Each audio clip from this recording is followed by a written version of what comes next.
The praying hands. Back in the 15th century, in a tiny village near Nuremberg, lived a family with 18 children. 18. In order merely to keep food on the table for this mob, the father and head of the household, a goldsmith by profession, worked almost 18 hours a day at his trade and any other paying chore he could find in the neighborhood. Despite their seemingly hopeless condition, two of Albrecht Durer the elder's children had a dream. They both wanted to pursue their talent for art, but they knew full well that their father would never be financially able to send either of them to Nuremberg to study at the academy. After many long discussions at night in their crowded bed, the two boys finally worked out a pact. They would toss a coin. The loser would go down into the nearby mines and, with his earnings, support his brother while he attended the academy. Then, when that brother who won the toss completed his studies, in 4 years, he would support the other brother at the academy, either with sales of his artwork or, if necessary, also by laboring in the mines. They tossed a coin on a Sunday morning after church. Albrecht Durer won the toss and went off to Nuremberg. Albert went down into the dangerous mines and, for the next 4 years, financed his brother, whose work at the academy was almost an immediate sensation. Albrecht's etchings, his woodcuts, and his oils were far better than those of most of his professors, and by the time he graduated, he was beginning to earn considerable fees for his commissioned works. When the young artist returned to his village, the Durer family held a festive dinner on their lawn to celebrate Albrecht's triumphant homecoming. After a long and memorable meal, punctuated with music and laughter, Albrecht rose from his honored position at the head of the table to drink a toast to his beloved brother for the years of sacrifice that had enabled Albrecht to fulfill his ambition.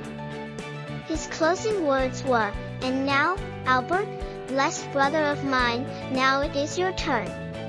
Now you can go to Nuremberg to pursue your dream, and I will take care of you." All heads turned in eager expectation to the far end of the table where Albert sat, tears streaming down his pale face, shaking his lowered head from side to side while he sobbed and repeated, over and over, "No, no, no, no." Finally, Albert rose and wiped the tears from his cheeks. He glanced down the long table at the faces he loved, and then, holding his hands close to his right cheek, he said softly, "No, brother. I cannot go to Nuremberg. It is too late for me. Looks what 4 years in the mines have done to my hands.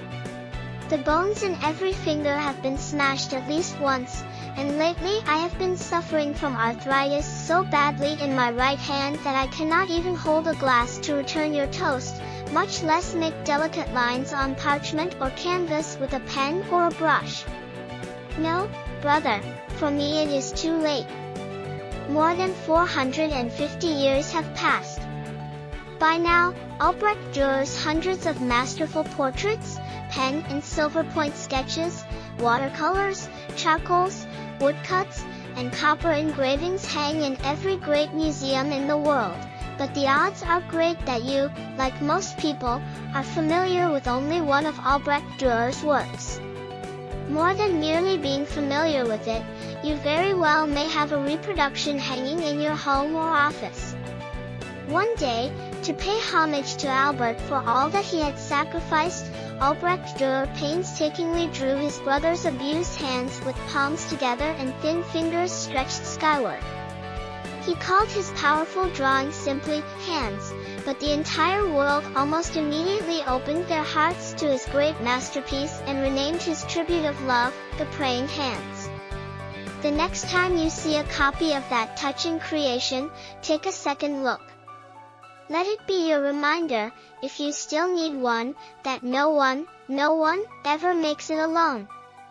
Remember, it is not the burdens of life that weigh us down, it is how we handle them.